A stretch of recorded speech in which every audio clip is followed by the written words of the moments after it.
A dramatic and unprecedented escalation occurred in US-Venezuela relations. The United States carried out large-scale military strikes inside Venezuela, and, according to US President Donald Trump, Venezuelan President Nicolás Maduro and his wife were captured and flown out of the country. Residents reported at least 7 powerful explosions and low-flying aircraft over the capital. Multiple explosions were heard across Caracas and nearby states, including Miranda, Aragua, and La Guaira. Videos circulating on social media showed smoke rising from military bases, power outages, and panic in the streets as people fled outdoors. According to reports, the strikes were directed at civilian and military sites in Caracas and surrounding areas. Venezuelan military facilities such as Fortuna and the Generalissimo Francisco de Miranda Air Base appear to have been hit, and smoke was seen rising from one hangar after explosions. This attack marks the most direct US military action against Venezuela in decades, far beyond the previous tensions involving sanctions, maritime strikes against alleged drug smuggling boats, and covert operations. In the days prior, US forces had been targeting suspected drug operations linked to Venezuelan networks, escalating pressure on the Maduro government. President Trump announced the operation's success via social media and press statements, saying that Maduro and his wife were captured and moved out of Venezuela to US custody. He framed this as part of a broader campaign against narcotics trafficking and an illegitimate regime. The Venezuelan government immediately condemned the strikes as military aggression and an illegal act of war, accusing the United States of violating national sovereignty. President Maduro, who had earlier declared a national state of emergency, called for mobilization of defense forces and urged international condemnation of US actions. The Venezuelan government immediately condemned the strikes as military aggression and an illegal act of war, accusing the United States of violating national sovereignty. President Maduro, who had earlier declared a national state of emergency, called for mobilization of defense forces and urged international condemnation of US actions. The Venezuelan side also insisted that civilians and military infrastructure were targeted indiscriminately. Caracas reported widespread panic and disruption, while Maduro's allies called the American military operation a blatant attempt at regime change. Global reactions have been sharply divided. Some regional leaders demanded emergency sessions at the United Nations Security Council to address the situation, arguing that the attack violated international law and threatened regional stability. Others, including some US allies, cautiously backed the Trump administration's justification, focusing on drug trafficking and national security. This event represents not just a military strike, but a potential turning point in US-Latin America relations. It raises questions about the use of force for regime change, the enforcement of drug policy through military means, and the legal thresholds for US intervention abroad. The full geopolitical consequences will unfold in the days and weeks ahead.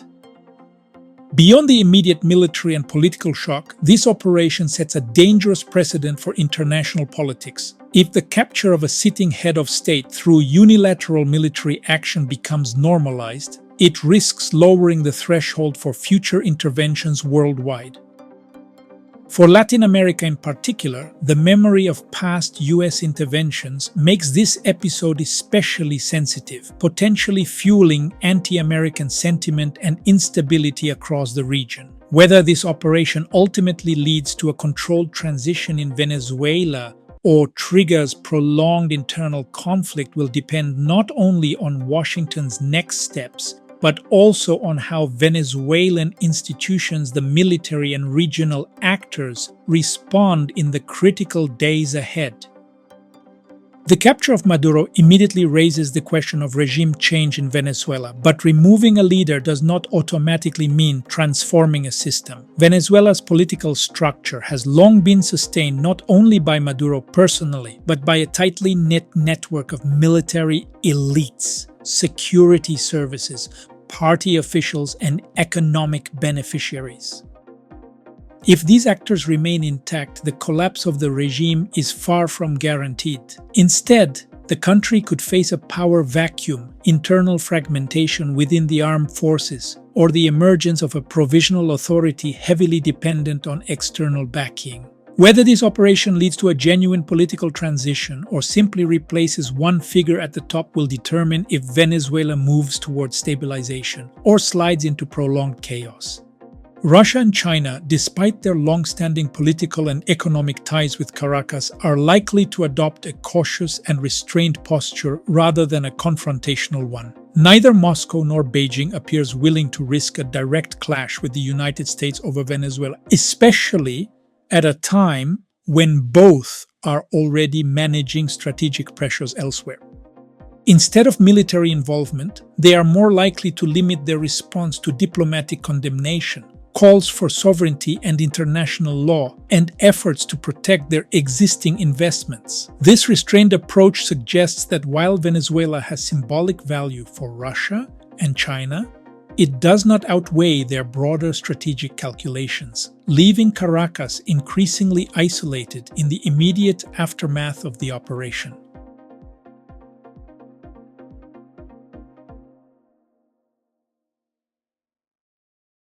Venezuela's vast oil reserves sit at the very center of this crisis. Possessing the world's largest proven crude reserves, Venezuela has long been a strategic prize. Yet years of mismanagement, sanctions, and corruption have left its oil sector operating far below capacity. A sudden leadership collapse or regime transition could open the door to a major restructuring of the energy sector, potentially allowing US and Western companies to re-enter fields that have been effectively frozen for years. For Washington, this is not only about politics, but also about reshaping global energy flows at a time when supply security remains fragile. At the same time, Venezuela's oil is not an immediate solution to global energy shortages. The country's heavy crude requires specialized infrastructure and massive investment to restore production to meaningful levels. Any post-Maduro oil revival would take years, not months, and would depend on political stability, legal clarity, and sanctions relief.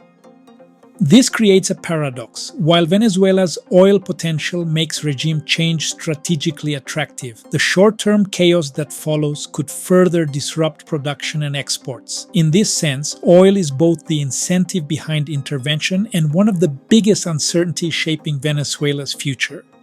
Whether Maduro is truly gone or not, Venezuela has crossed a point of no return. This operation has shattered the old balance of power inside the country. What comes next will define Venezuela's future for years to come. And this time, the consequences will extend far beyond Venezuela's borders. The shockwaves of this moment are only beginning to unfold.